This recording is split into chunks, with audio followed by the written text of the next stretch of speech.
And welcome back. From Faza Hussein, we have who would win in a fight? Naruto, Uzumaki versus Inuyasha. I definitely needed to double check on Inuyasha before I did this because, well, Naruto, obviously I do the Naruto What If series all the time. I'm pretty well versed in the power scaling.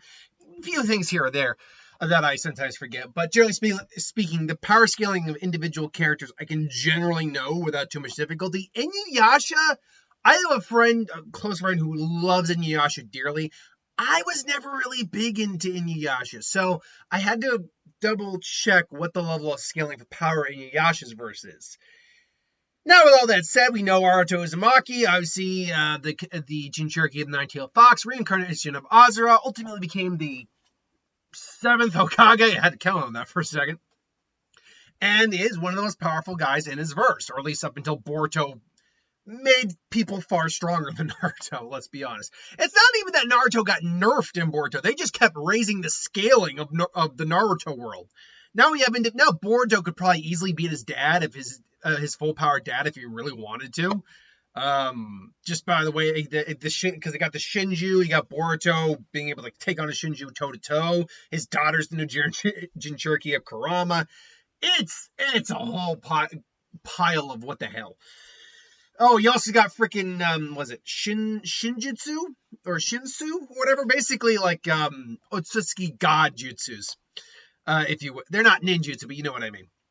Point being is that the scaling Naruto got pretty wacky after a while. Naruto himself, if we're looking at him as peak, which would be Hokage Naruto's. I oftentimes say it's 6 Paths Naruto, and to be fair, it actually probably still is 6 Paths Naruto, not Naruto when he's Hokage, due to the fact that he still has access to the Truth Seeker orbs in that form.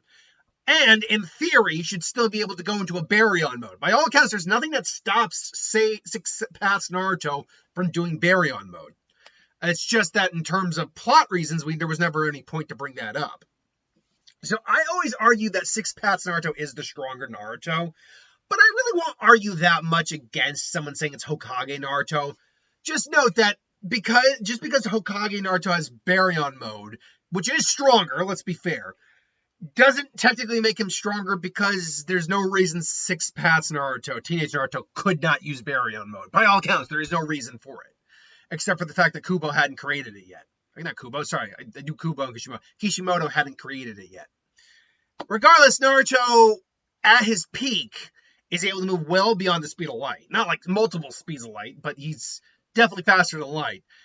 His truth-seeking orbs pretty much will annihilate anything down to the spirit. Yes, I've come... For people who have always argued against me, oh, that's not how that works. Like, okay, I understand that it can annihilate a spirit. I do get that. But yeah, unless you got 6 Paths Chakra, those things will just rip you to or you're just stronger than the energy that they have in there. Which again, not to beat a dead horse, which is why I completely disagree with the Madara versus Aizen fight, because Aizen, by all counts, should completely power-wise outscale Madara. But I digress. Naruto obviously has access to all the different types of Rasengans he has, including a standard one, the planetary Rasengan, mini Rasen Shuriken, Wind Rasengan, Wind Rasen Shuriken, all the different elemental Rasen Shurikens he has, which, by the way, you notice he never makes a new Rasengan apart from the magnet release Rasengan. They're all just lava release Rasen Shuriken, or boil release, or ink release, or fire release. There's no fire Rasengan, water Rasengan, whatever. There's a lightning Rasengan, but that's because the sun uses it. You ever notice that? I'm kind of, not to be fair, combining a different element along with Wind Rasen Shuriken is a level of nature release, shape control, and chakra control that is beyond powerful. So it is the stronger thing you're creating. And Naruto, by all counts, has perfect chakra control at that point to be able to do something like that. But he has all these Rasengan, which can literally level mountainsides without any difficulty. And that's not even factoring in Kurama, which if he decides to go into his full Nine-Tails mode, Kurama is stated... There are like 2 different contradicting statements. One, they say he could blow up the planet, and the other says he could raise the planet. And those are 2 very different statements. Destroying the planet just makes him planetary. He can destroy the planet, or at very minimum destroy something like the moon, which is a small planetoid. Raising a planet, though, is not the same thing. It does mean you probably are an extinction level event kind of individual, but that doesn't mean you actually can destroy a planet. It could mean you still have planetary level destruction capabilities, but it's... So what do I usually say? I say Kurama's probably low planet level. Like, could he destroy the Earth is the question. That's the question. If he couldn't destroy the Earth with his max power, he could certainly make it inhospitable and blow up a giant chunk of it. I do believe Kurama could blow up the moon without too much issue, because Naruto alone hollowed out the moon. And the Fox, despite Naruto having as much chakra as he does, the Fox does have more chakra by a solid margin, honestly. So the moon, that's not a question. The planet, I always still put into question, but I would say Kurama is into low to mid planetary levels power, and Naruto is by himself, if you were to siphon all his chakra off into one attack, is low planetary level. Naruto himself couldn't destroy the planet, but Naruto with Kurama, yeah, probably, or at the very minimum, there's a good argument for it. I usually put him like at the mid planetary tier. The Earth is at risk at any rate. There's also Sage mode and obviously Six Paths mode, which gives him all the extra chakra. Plus, obviously, his infamous Shadow Clone Jutsu, which you can spam indefinitely for as many as he needs. Plus, substitution, transformation. Naruto has just became an all-around dangerous man. Inuyasha is the half son of a demon, was he a wolf or a fox? I think he's a fox demon, similar kind of like to Kurama. He's the main character of his show, obviously, and he mostly is just trying to do. He's a kind of a crass is the right term. He sometimes has a bit of a bad attitude, but he's generally a good guy. Unfortunately, let's put it this way. While he does certainly have techniques, he has the ability to manipulate his own blood, which is something I didn't even know he had, which is a cool ability. Granted, he can only have so much blood in his body, so he can't overuse that, but still, he can literally harden his blood and throw it like daggers. I wonder if he could temporarily harden his blood in his body and use it as a shield. Maybe, but that would be very bad. It's like, my arm! Seriously, if you were to hypothetically harden the blood in your veins, even temporarily for 2 minutes, that would be horrifying. Just no mas.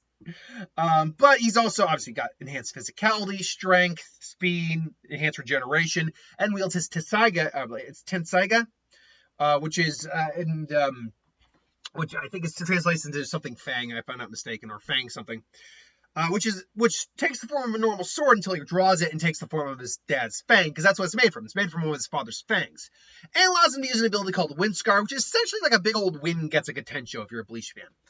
It's a very powerful wind tech. The Backlash Wave. Now I'm gonna double check is a much more powerful version of the Wind Scar, and I actually want to be clear on the Backlash Wave and what it actually does, because I know the Backlash Wave is kind of like a counter-strike attack.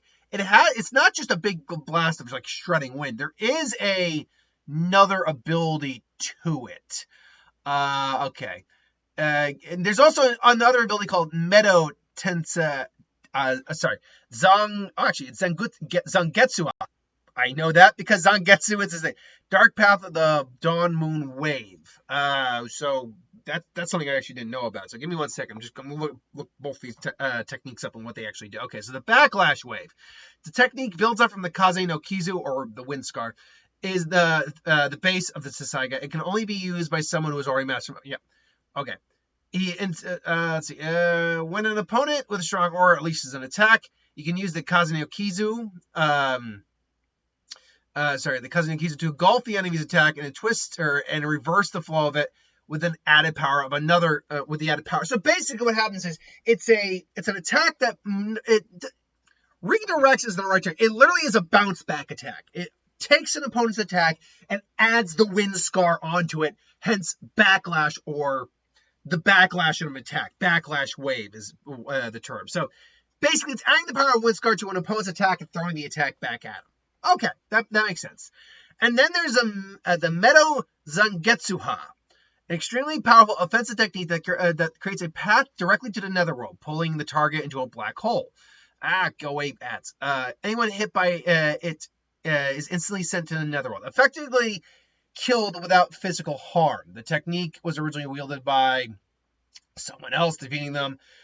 The meta was originally... So, that is a very powerful attack, and something that Naruto, and if this were Sasuke versus Inuyasha, should note, if it were that, it would be a very, that would not matter because Sasuke can literally teleport out of there. But it should be noted that Naruto does not have a way to do like dimension hopping like that. So it is the one ace in the hole here that Inuyasha has that could take down Naruto. And I say all that in that way because Inuyasha, from a stat perspective, from everything I can find, is just completely outclassed by Naruto. Speed-wise, Inuyasha is, like, from what I can find, is somewhere like the hypersonic, well faster than sound ranges. But Naruto, we know for a fact, it has light speed level reaction and light speed level speed. So he's already able to blitz Inuyasha. Strength-wise, now physical strength, like just their straight physical strength with no amps, Inuyasha actually might have the edge there. He's just naturally stronger, being an actual legit hybrid. Durability-wise, these guys are probably on par with each other, quite frankly, just because Naruto can amp himself with chakra. Now, for adding Kurama's physical strength in when he's got, like, chakra avatars, then, yeah, obviously he beats Inuyasha on strength. Overall skill, like, Inuyasha is a trained swordsman. That's what he has been training for his whole life. Naruto, we do see in the the Naruto movie, when him and Sasuke are fighting Momoshiki, Naruto's actually really capable with a blade. So it's not like Naruto's a chump in that sense. And if we're giving him the Truth Seeker orbs, which I have to assume we are, he can literally turn that into a staff or a rod. I would guess also when we saw freaking Obito turn it into a giant DNA strand looking sword, so I imagine Naruto could do something mildly similar, on a smaller scale, mind you, but mildly similar. So, and the difference between the two is very clear that Inuyasha's sword, while it could hurt and maybe cut Naruto hits him with his mock sword, his mock weapon. He's gonna blow Inuyasha out of existence. Naruto also always carries, like, kunai stuff on him like that. Although, to be fair, like, by Boruto, I don't think he actually has any need for it. But regardless. Skill-wise, I mean, they're both skilled, but Naruto, I would still give it to Naruto. Like, Naruto is a master hand-to-hand fighter at that point. He's had a lot of in-combat experience, but Inuyasha has too. So, and Naruto has fought many, many, many different types of individuals, whereas Inuyasha, well, certainly fought different individuals. From what I remember, they all are still just demons. Like, they all still have, like, the kind of same general moveset, whereas Naruto offers a lot of diversity. Naruto's also, speaking of, far more diversified in his technique list. Yeah, it's a lot of Rasengans mostly, but we also know he knows other jutsu, like the mud wall jutsu. And the shadow clone, he can literally just spam shadow clones, which leads me to the next point. Even though the meta Zangetsu is a way to legitimately surprise Naruto, the fact that Naruto can move at light speed and has multiple clones and can do substitution, the chances that would actually work, I actually feel, are very small, far in between. Also, Inuyasha runs the risk of losing himself if he loses possession of his sword, or if he, I can't remember the conditions, but he can actually go like feral demon mode. And while he is still powerful, he's not rationally thinking. Naruto doesn't have that issue anymore. And worst case scenario, if Kurama for some reason says, oh, he also has negative emotion sensing, Naruto. If Kurama says, kid, we need to take care of this guy fast, Naruto just decides to go full on Kurama, use a tail beast bomb. I don't care how powerful you think the backlash wave is. There's no way it's repelling a high velocity condensed chakra bomb. I don't think it has that level of power. Now, Naruto throwing just the Truth Seeker orbs, I think the backlash wave could do that because even though he can move it at high speeds, they're very small and compact. Whereas a tail beast bomb is huge by comparison, and the level of condensed power I think is just way too much. I just don't think he could throw that back in Naruto's face. Unfortunately, this just is a bit of a mismatch, in my opinion. Probably should have put it in the speed round, but the meta Zangetsu was definitely a question mark, because I actually remember talking about last time I did a Inuyasha versus, and it is a question mark. It is one of those trump card abilities that could, in fact, end the fight depending on who he's fighting. Like, gives him the instant win. But the fact is, when you got a fast enough opponent who can react, has also a solid amount of battle experience as well, techniques that can you do an avoidance, or just spam so many clones that you're not even sure you're putting the right Naruto in the netherworld. Not to mention, Naruto could at any time speed blitz Inuyasha right out the gate. It doesn't look good for Inuyasha. Is there a statistical chance that he could win? Again, it would really come down to him using the Medo Zangetsuha. Yes, statistically sure.